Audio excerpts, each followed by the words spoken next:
Can I start? Ready আছে সবাই? Ready হলে বলেন আমাকে। সবাই রেডি? বিসমিল্লাহির রহমানির রহিম। আমি আপনাদের কাছে আবার কৃতজ্ঞতা জানাচ্ছি যে যখনই আমরা আপনাদেরকে আহ্বান করি, আপনাদেরকে আসার জন্য অনুরোধ করি, আপনারা আসেন এবং আমাদের বিভিন্ন খবরগুলো সবাইকে জানাতে সহায়তা করেন।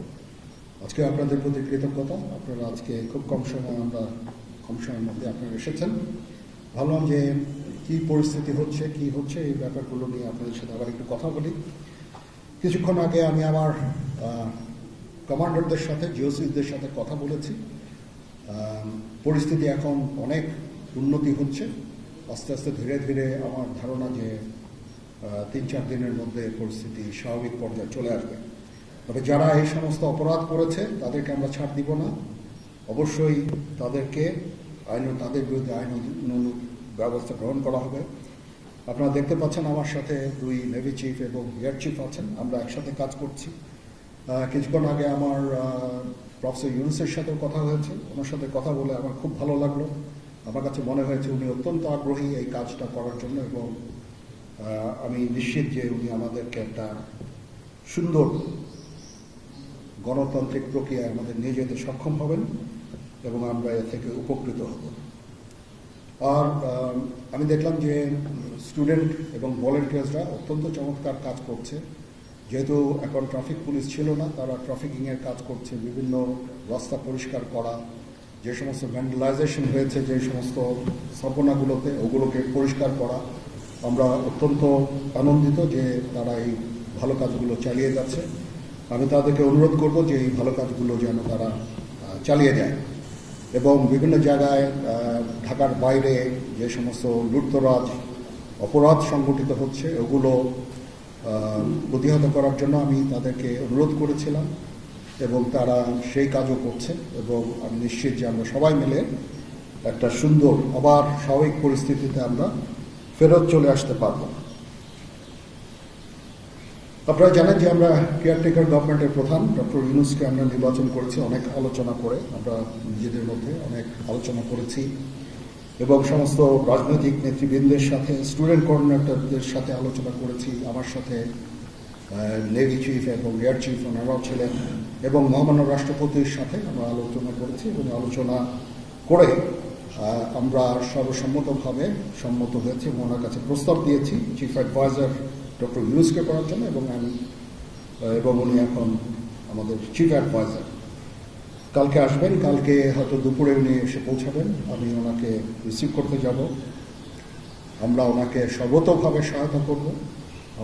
আমি army chief, navy chief, air chief, এবং আমি নিশ্চিত যে উনি সমস্ত রাজনৈতিক দল এবং সবার কাছ থেকে সাহায্য সহযোগিতা পাবেন। স্টুডেন্ট ফোরাম, স্টুডেন্টস, এবং আমরা সবাই মিলে ওনাকে সাহায্য করব এবং আমি নিশ্চিত যে তাহলে উনি অত্যন্ত সফলভাবে ওনার এই কাজ সমাধান করতে সক্ষম হবেন।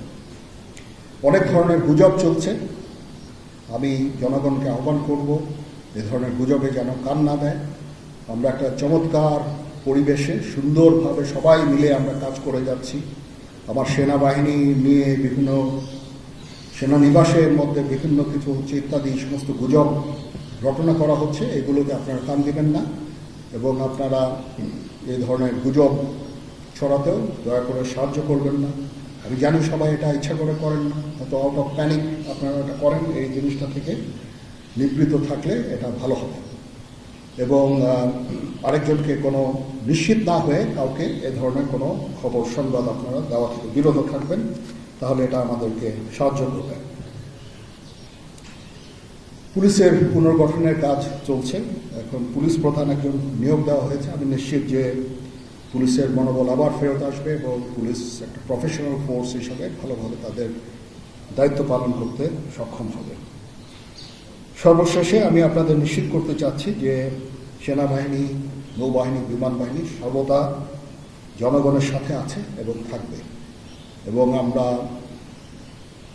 কাজ করে যাব, পাশাপাশি সবার সাথে মিলে কাজ করে যাব এবং আমরা একটা সুন্দর ভবিষ্যতের দিকে যেতে পারবো, ভবিষ্যতে পৌঁছাতে পারবো বলে আমি বিশ্বাস রাখি আপনারা আমাদের সবাইকে সাহায্য সহযোগিতা করবেন। আপনাদের সাহায্য নিয়ে ইনশাল্লাহ আমরা এটা করতে পারবো। আপনারা মিডিয়া অলরেডি অত্যন্ত দায়িত্বপূর্ণভাবে আপনাদের সংবাদ পরিবেশন করছেন। আমি আবার আপনাদের কাছে এই জন্য কৃতজ্ঞতা জানাচ্ছি এবং ইনশাআল্লাহ আমরা সবাই মিলে দেশকে একটা সুন্দর একটা পরিবেশ আমরা সৃষ্টি করতে পারবো এই দেশে এবং আমরা সবাই ভালো থাকবো ইনশাআল্লাহ।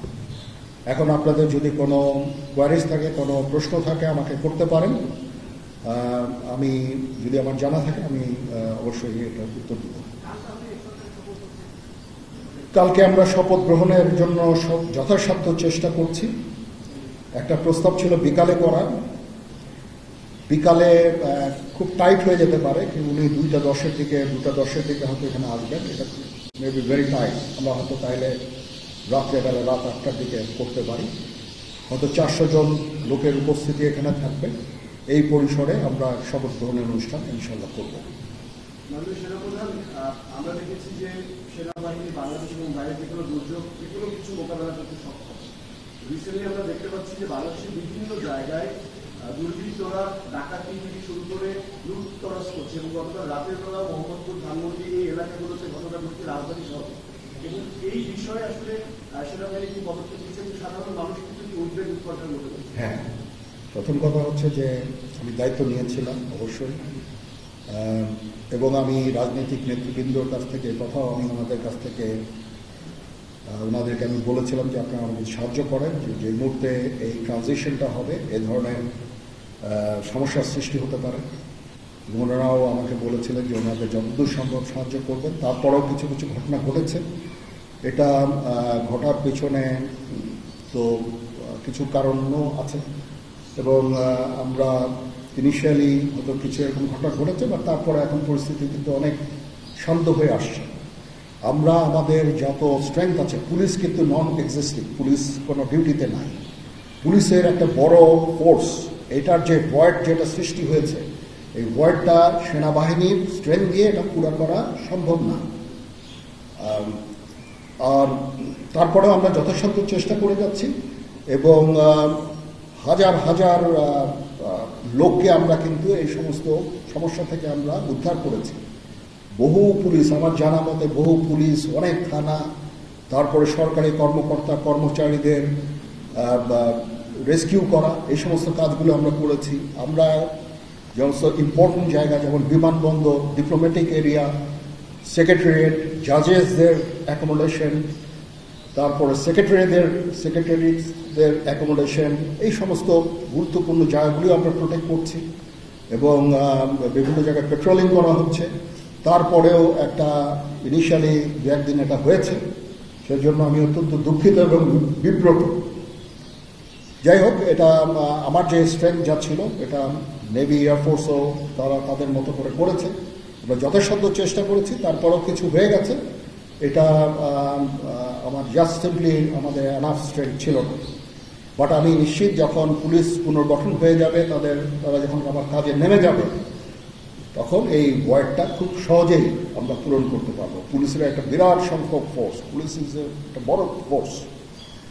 তো এই ফোর্স যদি নিষ্ক্রিয় হয়ে যায়, সেটার ভয়েড পূরণ করা সেনাবাহিনী, বিমান বাহিনী, নৌবাহিনী সবার পক্ষে সম্ভব না। আমরা এটার জন্য ডিজাইন করব। যাই হোক, আমি নিশ্চিত যে খুব শীঘ্রই তারা পুনর্গঠিত হবে এবং এই সমস্ত ভ্যান্ডালিজম এগুলোকে প্রতিহত করতে সমর্থ হবে। বাট আমি এটুকু আপনাদের বলছি যে যারা এই সমস্ত কাজে জড়িয়েছে তাদেরকে আমরা আইনের আওতায় আনার সর্বোচ্চ চেষ্টা আমরা করব।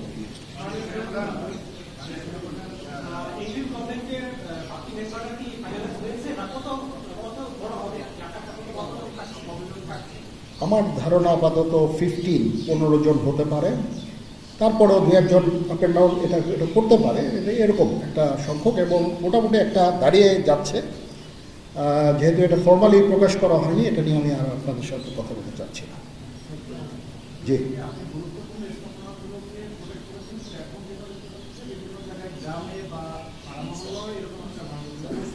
হ্যাঁ হচ্ছে, বাট সংখ্যা অনেক কমে এসেছে। একদিন 2 দিন, প্রথম 1-2 দিনে যেটা হয়েছে সংখ্যা অনেক কমে এসেছে। আমরা আনসার ভিডিপিকেও কাজে লাগিয়েছি এবং আমি তো বললাম যে ছাত্ররাও আমাদের সাহায্য করছে বিভিন্ন গ্রামে গঞ্জে তারা এই কাজগুলোর মাধ্যমে তাদের উপস্থিতির মাধ্যমে আমাদের সাহায্য করছে এবং বিএনসিসিকেও আমরা এটা বেশ করতে আমরা হয়তো এমপ্লয় করবো এই কাজে।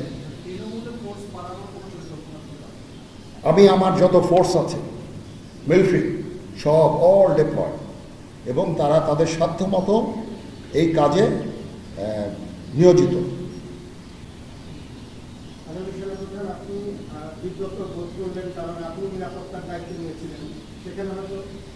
এখন রাজনীতিবিদরা বললেন যে জেনারেল সাহেব আপনি নিরাপত্তার দায়িত্ব নেন, somebody has to take it. তো আমি আর তো কেউ নেওয়ার নাই, আমি নিয়েছি এবং যদি কোনো ব্যর্থতা থাকে সে দায়িত্ব আমার। আমি আমার সাধ্যমতো চেষ্টা করেছি এবং খুব কম সময়ের মধ্যে একটা স্বাভাবিক পরিস্থিতি ফেরত আসছে।